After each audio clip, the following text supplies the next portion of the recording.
Any Key Radio Show. I'm your host, Kenny Any Key Moore. This is the Jazz Episode 2.0. I have a guest, Mike Walton, who has a new project out. Before he joins me, we're going to play a single from him. Here's Merging Lanes on Any Key Radio Show.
Now joining me is Mike Walton.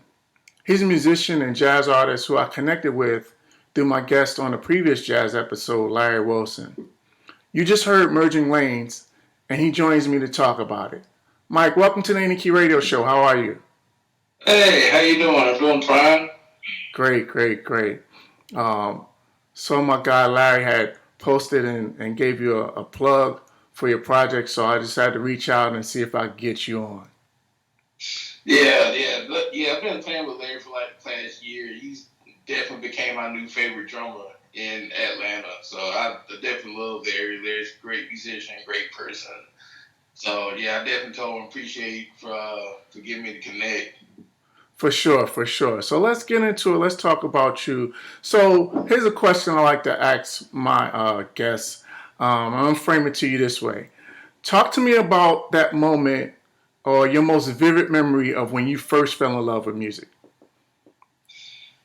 That is a tough question.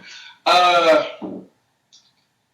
definitely can remember growing up, and this would probably be an odd thing to say, but I definitely remember growing up thinking that I wasn't necessarily a fan of music in general. I know that's kind of odd to say, but okay.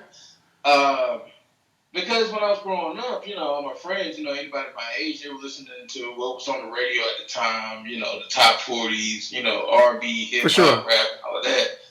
And I wasn't really into any of it. The only thing that I was listening to that I actually enjoyed was movie soundtracks. Like my favorite movies at the time, well, they still are. I'm a huge, fan of Star Wars. Me too.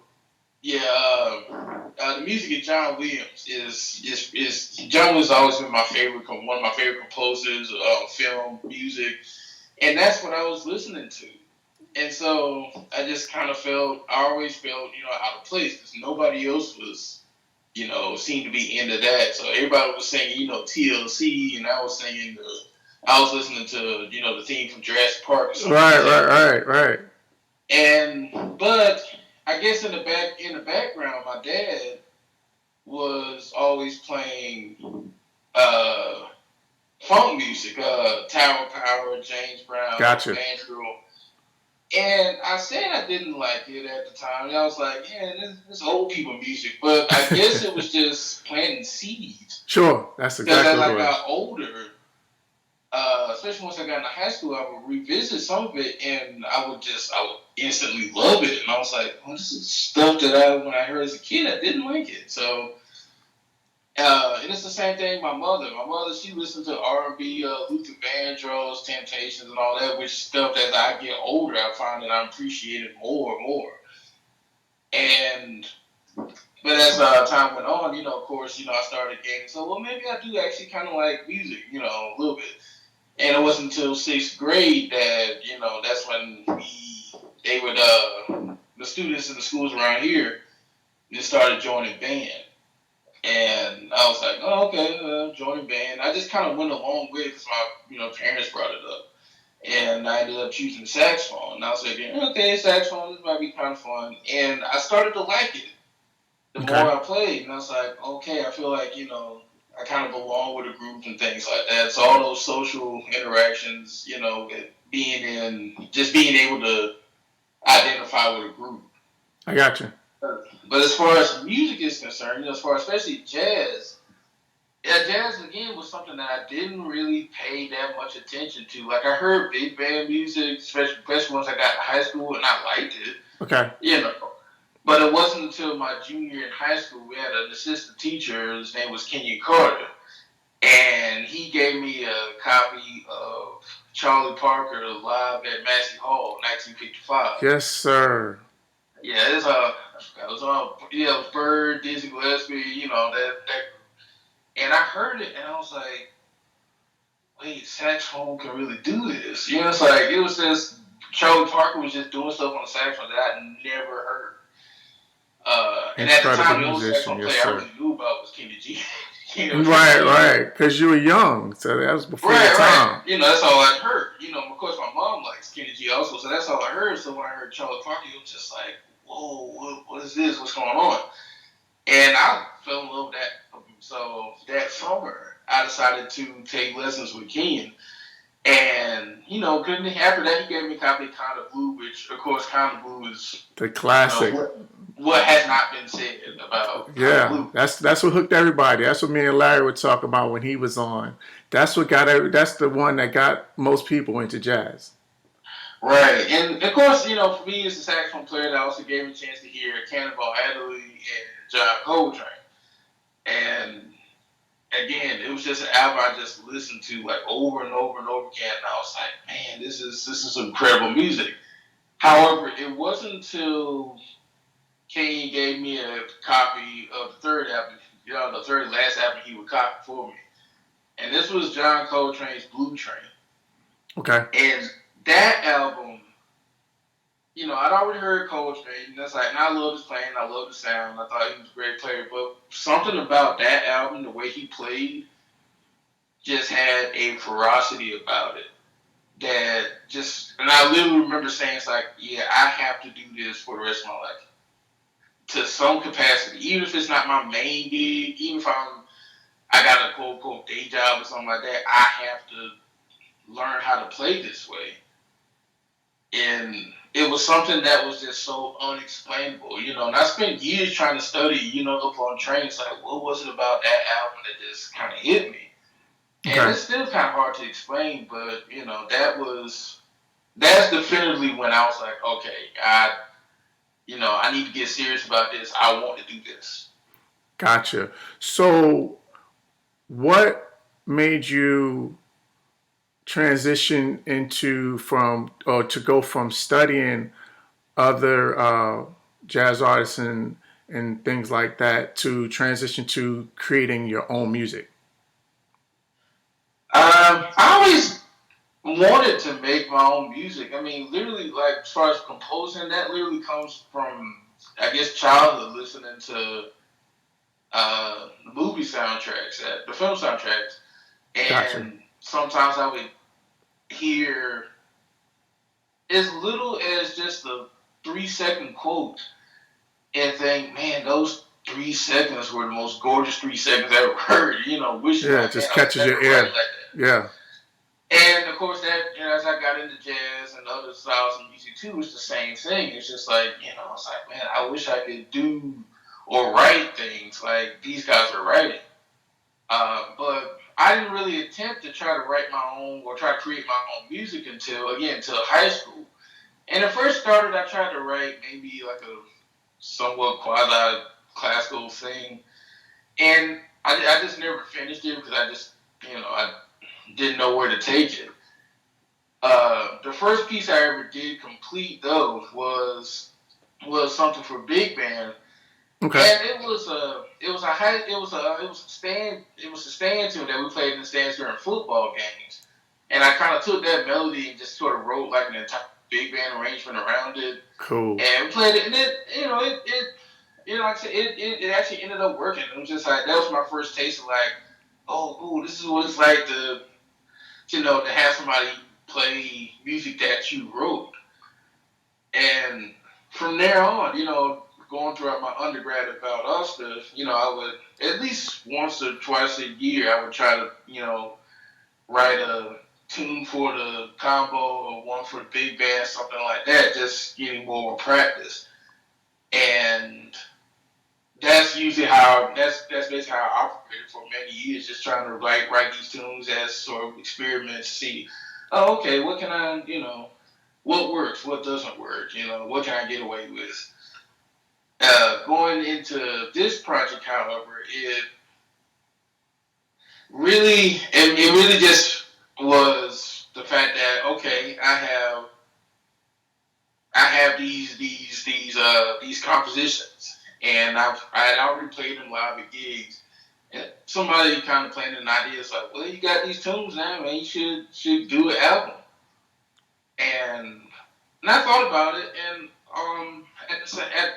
right around the same time, a really close friend of mine, his name is Darren English, who plays trumpet. He had just put out an album also. Okay. So just, he also kind of inspired me to like, say, okay, yeah, I got these tunes down. Let's do an album. And that's just really just kind of where it went. It's just like, okay, yeah, I just it's. I'm trying to put Well, this it into sounds words. like it was just an evolution of you, forming, working on your craft and creating your ideas for songs, and then it just naturally evolved into from just gigging, and then just turned into inspiration for a whole project. Exactly, yeah. Um, and yeah, and it still just goes back to like, one day I want to be able to listen to something I wrote and have that feeling of like when I hear that those 3 seconds of John Williams music and I'm just totally in love with that 3 seconds, and it'll probably never happen, because it's something that I wrote, and so I already know it, but just sort of even if it doesn't happen for me, just being able to do that for somebody else, it's like, somebody else can hear 3 seconds of something I wrote and have the same feeling that I had listening to John Williams, just being able to share that with somebody else. I got you. So, talk about merging lanes. What was the inspiration behind merging lanes? Why merging lanes for the title of the project? Well, okay, so Merging Lanes, and it's kind of two stories, kind of woven into one, but the most surface level reason why it's called Merging Lanes is because out of all the things they had to learn in Atlanta, learning how to merge lanes while driving in Atlanta was like one of the toughest things. Wow, that is so So interesting. literally, like I went to grad school at GSU in 2012, and while I was driving up there, when you first move up there, until you start learning the back roads, you usually gonna end up getting on 75, 85 or something. Right. And so I'm trying to find my exit. I'm probably going to a jam session or something like that. And then I say, oh, okay, here's my exit. And I put on the turn signal, and nobody will let me over. It's just like, can I move on, please? So nobody, they would speed up, or I would Sure. try to merge lanes, and I would hear somebody honking their horn. And eventually I just kind of realized it's like, all right, put your blinkers on and then just swerve over to the next lane and just hope the person behind you, has a sense of self-preservation. Yeah, you got to be aggressive at some point. Right. So, obviously, so merging lanes, but the I guess the deeper meaning of the title is, I guess to me, life is that way also. This term, this phrase that I've heard for years. Somebody will tell you to stay in your lane. Right. It's like, hey, right, stay in your lane. Usually, like when somebody's trying to do something that they're not ready for, they're not capable of doing, somebody said, hey, you can stay on your lane or stay on your level, something like that. And I heard that too. I would sometimes go to a session and I would say, hey, let's play this song, let's play Giant Steps, or let's play this Benny Golson tune. And I would start to play, and then even if nobody said it, you could sometimes would feel that vibe of somebody else is giving. It's like, yeah, you need to stay on your lane. You ain't ready to play. Right. John, you ain't ready to do this. Mm-hmm. And it's not just with music. I mean, it's with anything. Sports. Absolutely. Right. So, my thing was just like, okay, fine, I'm not ready to play this. Well, I need to go back and I need to shed. I need to go practice until I'm ready. So the way I look at it, that's you putting your blink on until somebody's saying, okay, yeah, you ready to go on. So I practice and practice and practice, and then finally I'm ready to, merge on to the next level. I got it. And it's like, okay, fine. And so in music and in life in general, we all have our lanes that we have to stay in until we're ready to merge on to the next lane. Unfortunately, sometimes even if we are more than ready to merge to the next lane, you're gonna have those people who don't want you to. They're gonna try to keep you from. They're gonna try to keep you from progressing. And whether it's people, whether it's life, whenever you try to move up in life or try to improve yourself, it's always gonna be something or someone is gonna try to stop you. And so sometimes merging lanes or changing levels or whatever ends up turning into like a fight. Which is why the song sounds the way that it does. it's sort of a, it's kind of a mean progress. You gotta be ready to kind of like, hey, look, I'm ready to do this. You're Yeah, gonna take have that to leap. sometimes fight other Yeah, people to take say, that hey, jump, look, take that leap to make it happen. right, so just, and all this just improving yourself, which everybody tells you, it's like, yeah, you need to improve yourself until you actually start doing it. And then those same people may sometimes be the ones trying to keep you from improving for whatever reason that might be. So and so the reason why behind calling the project Merging Lanes is because that for a musician, you don't really seem to get noticed until you start putting out your own music. You know, there are plenty of musicians in town who are great musicians, but they don't have any of their own music. They're just known as, hey, that's that guy who can The play gig really guy, well. it just gig everywhere. Right. Mm-hmm. But once they put out their own music, that's when they there's another that gets put to them. It's like, oh, okay, that's what you sound like. Sure, you can play all these standards or you can play all these tunes, but now we know what is really going on in his head. What does his actual original music sound like? And even though I've been in Atlanta for several years now, it wasn't until people started hearing original tunes that I wrote that, I guess they started elevating me in the head as the level musician that I was. Gotcha. So for a lot of for musicians, I guess for musicians, not even in Atlanta, but just everywhere, once you put out your original stuff, that's when you go into the next level of being a musician. It's like you got your own voice now. So in a sense, of me finally putting out this album, now I get to merge lanes. I got it. So, haven't had a chance to listen to the project. Um, for me, I think it's a mix of a lot of traditional styles of swing jazz. I heard the little bossa nova tempo music, and you got some ballads on there as well. So it's a really well-rounded project. So talk about, shout out some of the musicians and people you collaborated with on the project.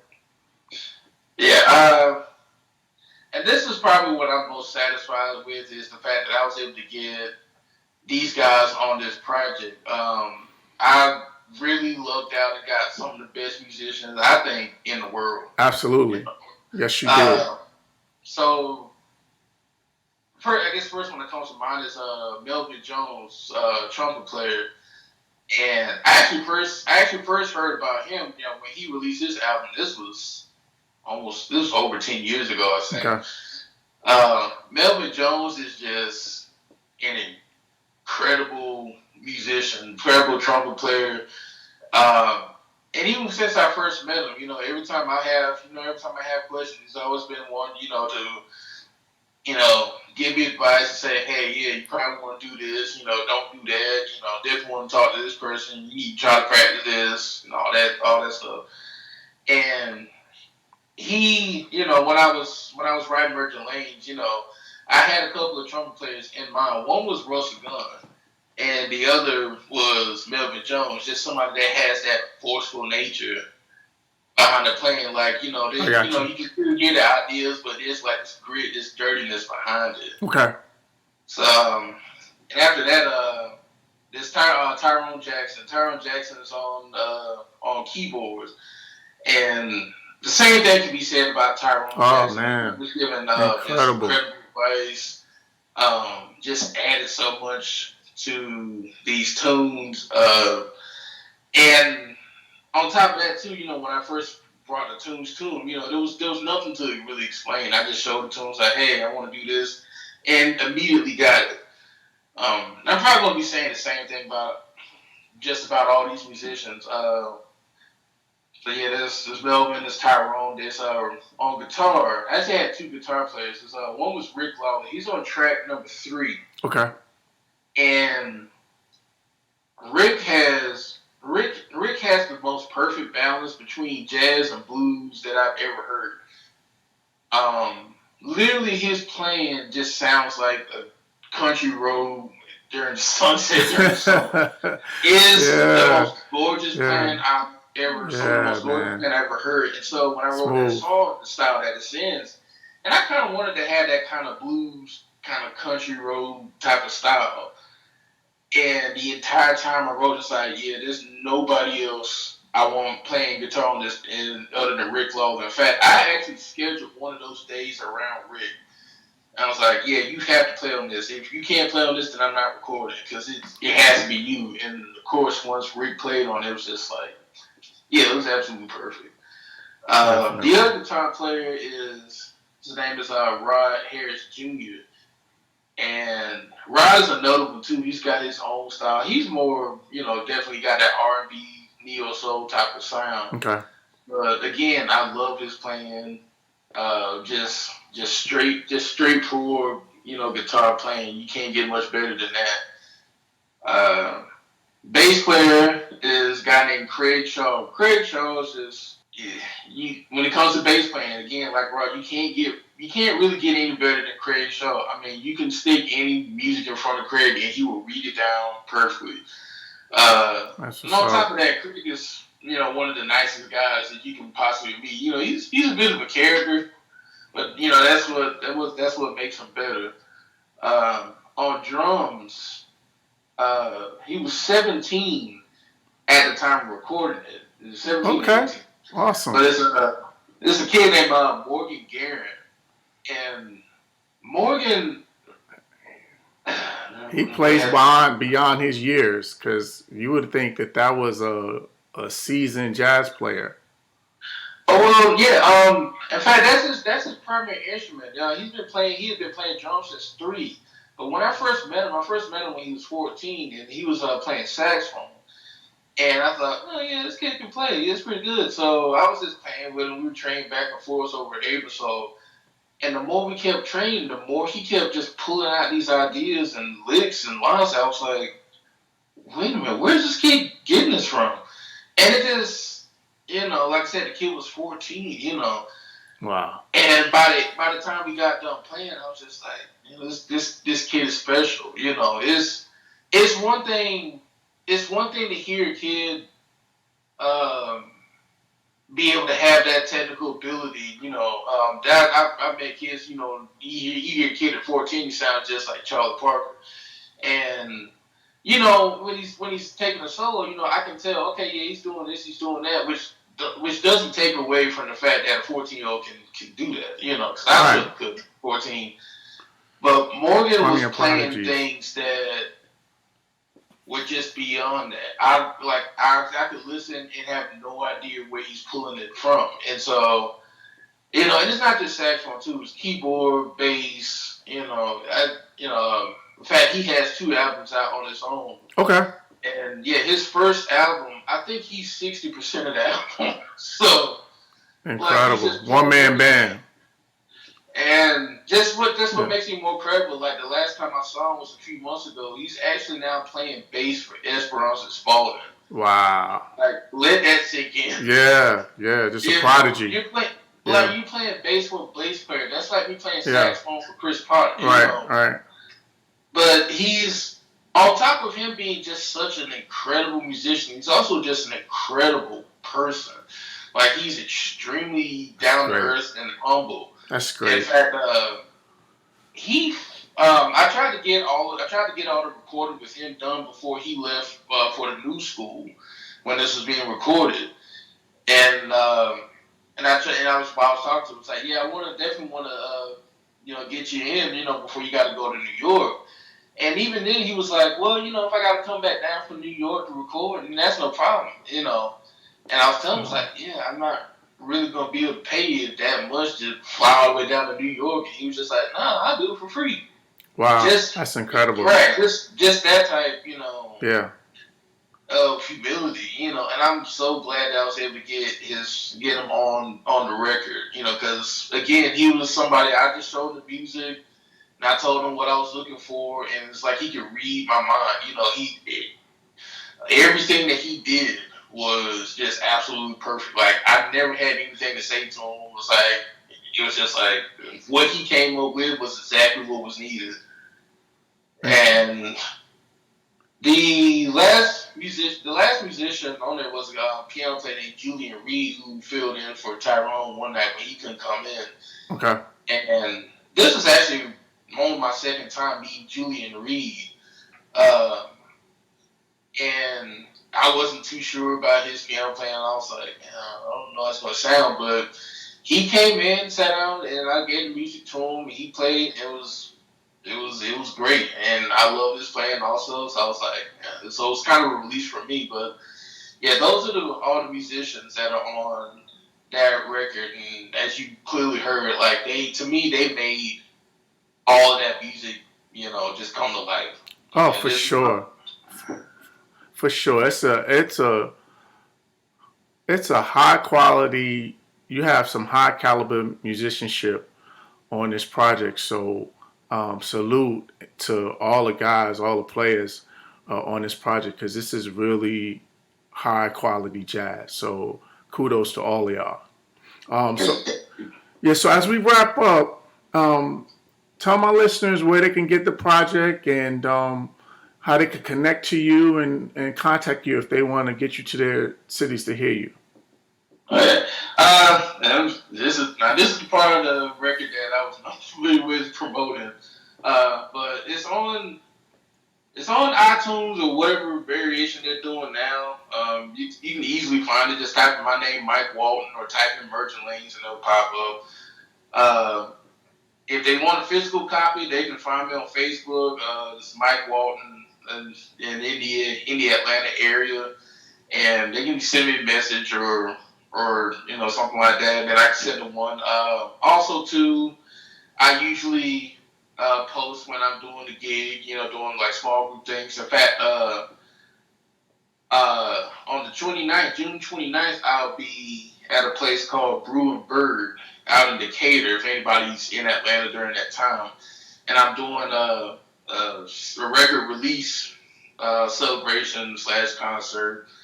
And Larry will be playing on that one too. Okay, cool. And I'm also now trying to schedule something for Jacksonville. I think Larry did an album release. He did. Yeah, at Breezy's here in Jacksonville. Yeah, so I'm trying to get one scheduled down there. Larry's helping me with that. Awesome. Please let me know so I can come out and support. And that's as I keep going, keep trying to promote it. Soon it's going to be on SoundCloud and YouTube also, and I'll definitely let people know when it's there. But for right now, like those are the two ways of getting a copy. All right, so all my listeners, if you're on Team Apple, then make sure you go to iTunes and check it out. And like I said, if you're a jazz head, you're a jazz fan, this is a project that you're really going to enjoy. So Mike, really appreciate some time with you. All the best with the project, and thank you for being on the Any Key Radio Show. Yeah, thank you for having me. That was Mike Walton. Make sure you go check out his new jazz project, Merging Lanes, available digitally now. Now let's get back into the music. We've been talking about Miles Davis, so let's play some Miles Davis. Here's A Night in Tunisia on the Any Key Radio Show.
He said,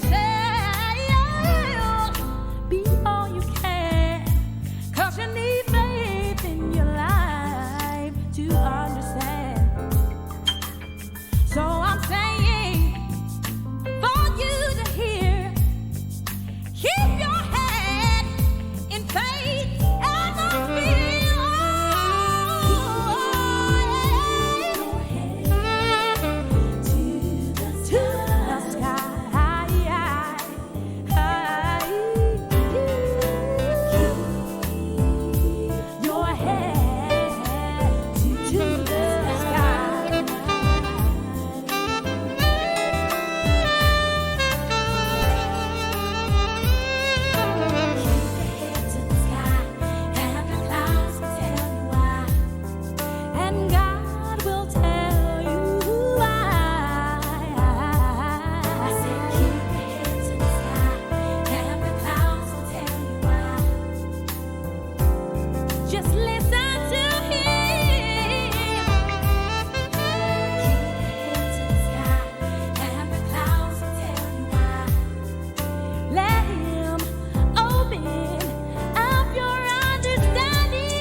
That was Head to the Sky by Ben Tankard. And before that was my guy, Jamel Johnson with Gimme Five. Now it's time to wrap up the show with the Any Key Music Moment. My guest made a great point about merging lanes. As a native New Yorker, one of the biggest challenges in driving is knowing how to navigate through the heavy traffic.